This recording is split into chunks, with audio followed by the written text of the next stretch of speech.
Hello દોસ્તો, fire GK tricks ચેનલમાં આપનું ખૂબ ખૂબ હાર્દિક સ્વાગત છે. દોસ્તો, લાસ્ટ વિડીયોમાં આપણે જે દિલ્હી સલ્તનતની જે ન્યાય અને દંડ વ્યવસ્થા છે એમના વિશે આપણે વિગતવાર ચર્ચા કરી હતી. આજના વિડીયોમાં આપણે છે એ દિલ્હી સલ્તનતની રાજસ્વ વ્યવસ્થા કઈ પ્રકારની હતી એના વિશે આપણે ડિટેલથી ચર્ચા કરીશું. તો આ વિડીયોમાં તમને ઘણી મજા આવશે અને ઘણું જાણવા પણ મળશે, તો ખાસ વિડીયો છે એ એન્ડ સુધી જોજો. તો દોસ્તો, આપણે શરૂઆત કરીએ. તો દિલ્હી સલ્તનતનો જે સમયગાળો હતો એ સમયમાં પૂર્વ અને મધ્યકાળ જે હતો એની તુલનામાં આ સમયની અંદર સિક્કાની સંખ્યામાં ભારે વૃદ્ધિ છે એ જોવા મળે છે. મતલબ કે અલગ અલગ પ્રકારના જે સિક્કાઓ છે એ સમયના જે દિલ્હી સલ્તનતના શાસકો આવ્યા એમણે જે સિક્કાઓ છે અલગ અલગ પ્રકારના બહાર પાડ્યા. તો હવે આપણે આગળ જેમ જેમ જોઈશું એમ તમને ખબર પડશે કે કેવી રીતે જે આ સમયમાં છે એ સિક્કાની સંખ્યામાં છે એ ભારે વૃદ્ધિ થઈ હતી.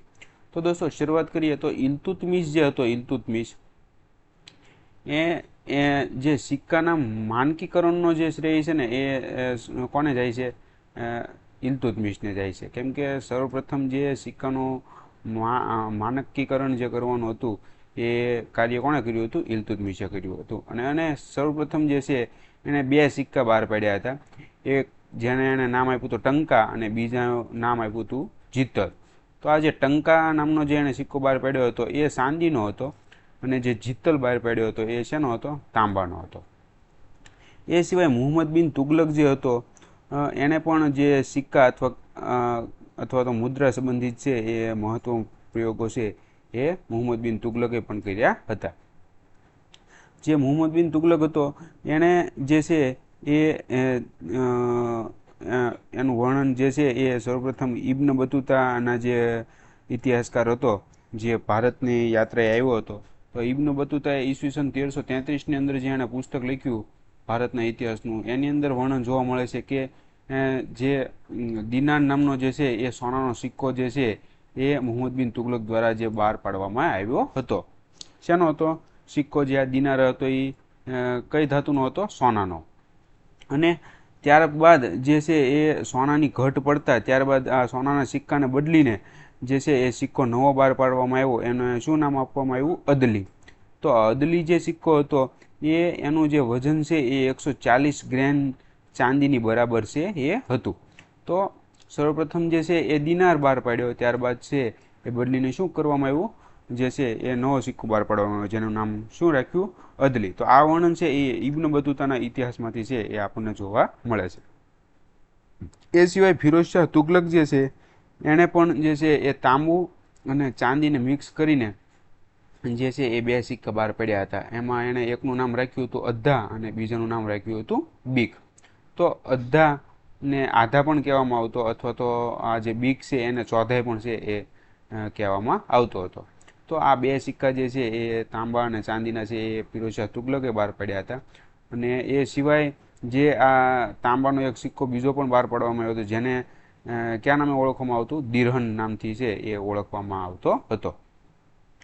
તો ફિરોઝ શાહ તુગલક છે એ એને આ બે સિક્કા તો બહાર પાડ્યા, એ સિવાય પણ જે છે એ અન્ય બે સિક્કા જે છે એ ફિરોઝ શાહ તુગલકે છે એના સમયમાં છે એ બહાર પાડ્યા હતા.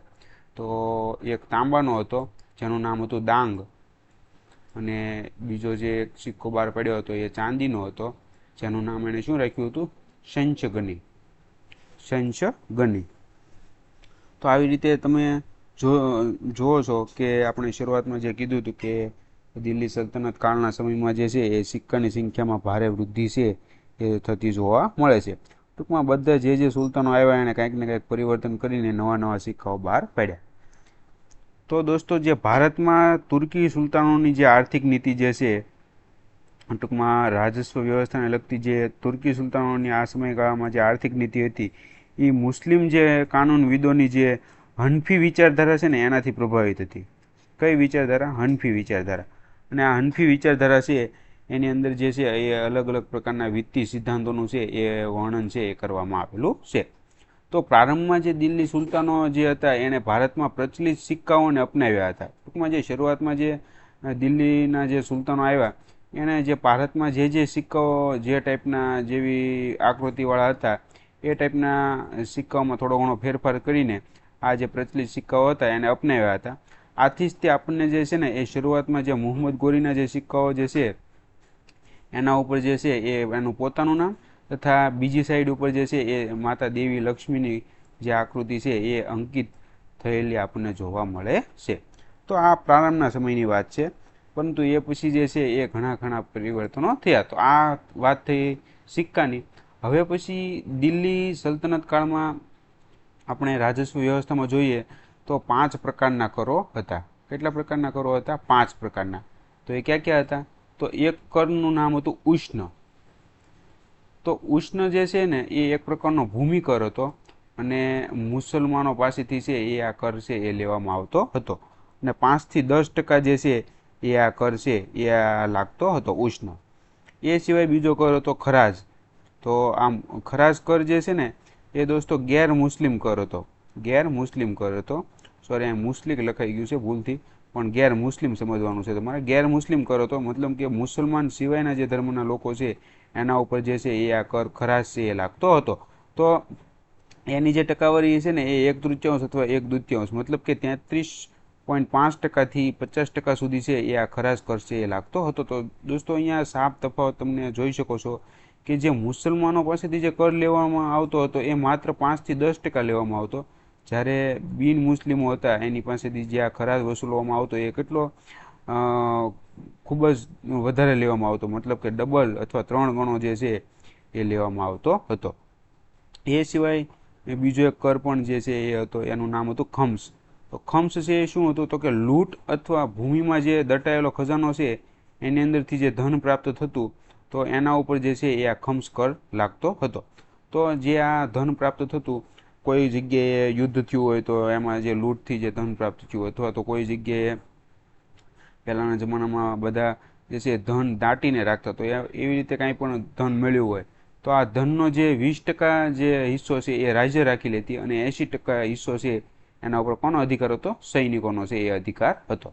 તો આવી રીતે ખમ્સ કરની વ્યવસ્થા હતી. એ સિવાય એક કર હતો જેનું નામ છે જકાત.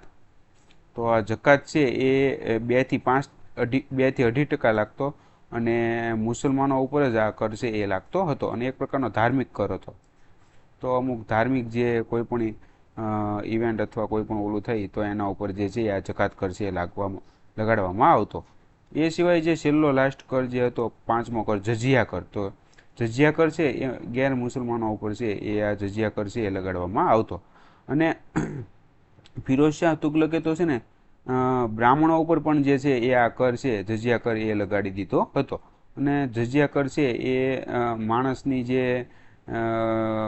એની લાયકાત હોય એના મુજબ 12, 24 અથવા 28 દિરહમ છે એ લગાડવામાં આવતો હતો. તો આ 5 પ્રકારના છે એ કરો દિલ્હી સલ્તનત કાળમાં છે એ જોવા મળતા હતા. એ સિવાય આગળ જોઈએ તો દોસ્તો ફિરોઝશાહ તુગલક જે છે, ફિરોઝશાહ તુગલક એણે એક સિંચાઈ કર પણ લગાડ્યો હતો જેનું નામ એણે રાખ્યું હતું હકે શર્બ. અને આ સિંચાઈ કર જે છે ને એ જે ખેડૂતો જે છે એ ઉત્પાદન કરતા એ ઉત્પાદનના 10% છે એ લાગતો હતો. તો ઉત્પાદન જેટલી કિંમતનું થાય એના 10% કર જે છે એ હકે શર્બના રૂપે, સિંચાઈ કર રૂપે છે એ ફિરોઝશાહ તુગલક છે એ વસૂલતો હતો.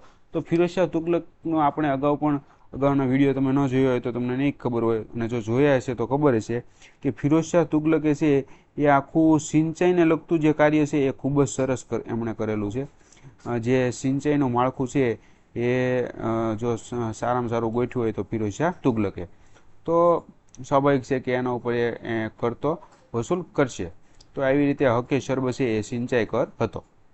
એ સિવાય અલાઉદ્દીન ખિલજી જે છે, અલાઉદ્દીન ખિલજી એણે પણ 2 કર લગાડ્યા હતા. એક મકાન કર હતો અને એક ચરાઈ કર હતો. તો ચરાઈ કર જે છે ને એ દૂધાળા પશુ ઉપર લાગતો હતો.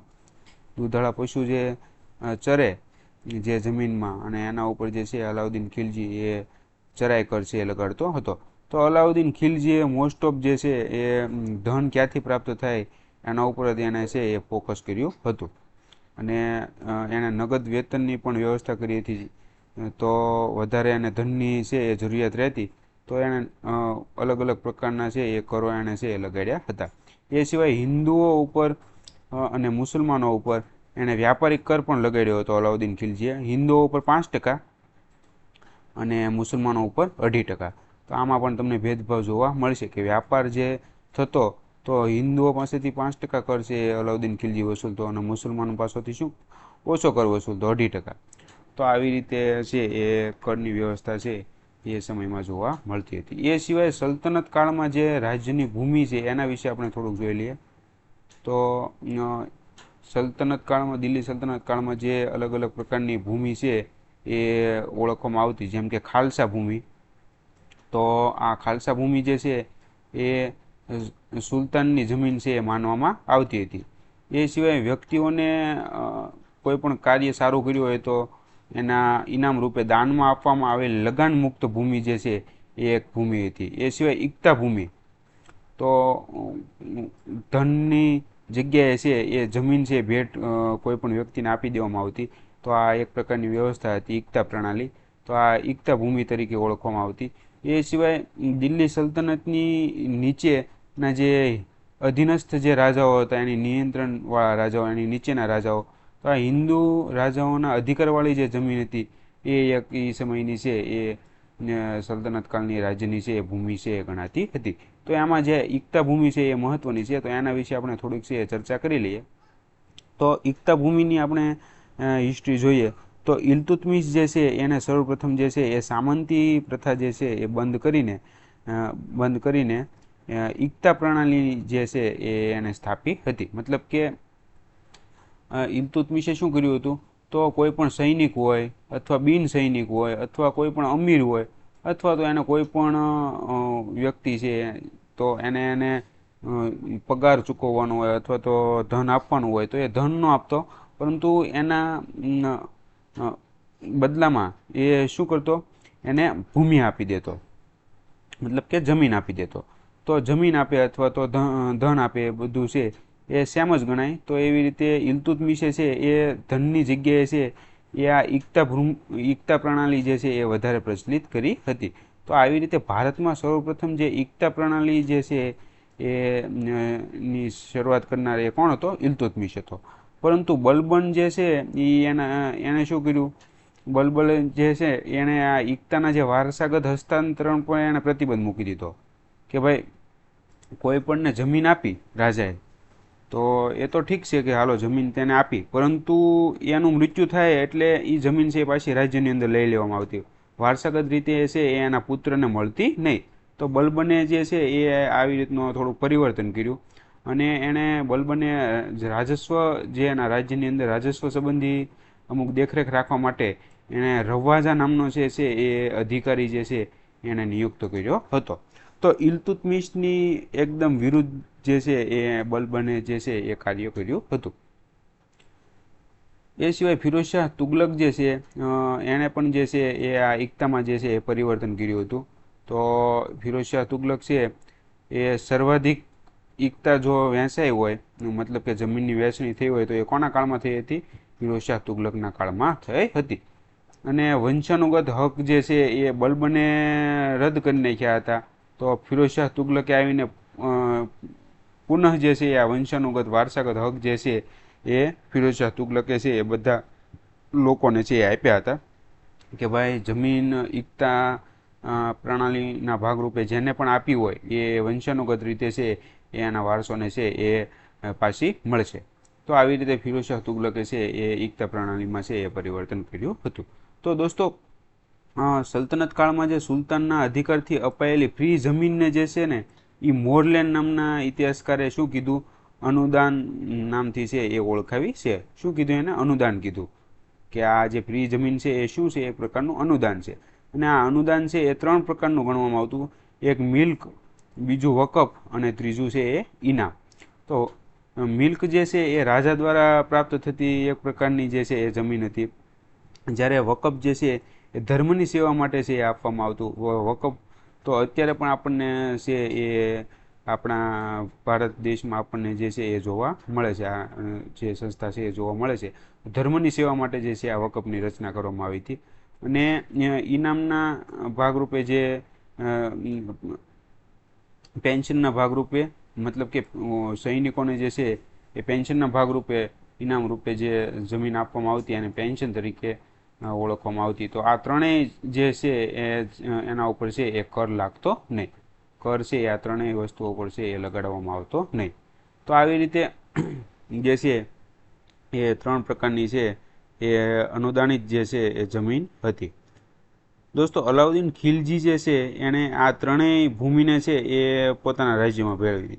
અલાઉદ્દીન ખિલજીનું તો આપણને ખબર છે કે એનું મુખ્ય કાર્ય એ હતું કે કોઈની પાસે કાંઈ પણ વસ્તુ જે છે ધન છે એ વધવું જોઈએ નહીં, બધું એને જ તે છે એ બધું લઈ લેવું. તો જેવું ફિરોઝશાહ તુગલકે બધાને વંશાનુગત આપ્યું એકતા, તો અલાઉદ્દીન ખિલજીએ આવીને બધું નાબૂદ કરી નાખ્યું કે નહીં, આવી રીતે નહીં, આ ત્રણેય ભૂમિને છે એ પાછી છે એ મારા રાજ્યની અંદર ભેળવી દો. તો અલાઉદ્દીન ખિલજીએ પોતાના રાજ્યમાં ભેળવી દીધી. એ પછી ગિયાસુદ્દીન તુગલક આવ્યો, તો ગિયાસુદ્દીન તુગલકે પાછું શું કર્યું, આ જમીનો છે એ બધાને પાસે આપી દીધી કે આ ભાઈ આ અલાઉદ્દીન ખિલજી ભાઈ જે કર્યું એ ખોટું છે, આવી રીતે ન હાલે, આ જમીનો જે છે એ જેની છે એને જ તે પાછી આપી દો. તો ગિયાસુદ્દીન તુગલકે છે એ જમીન છે એ એમને પાછી આપી દીધી. તો આવી રીતે જે દિલ્હી સલ્તનત કાળમાં જે છે એ રાજસ્વ વ્યવસ્થા છે એ ગોઠવાયેલી હતી.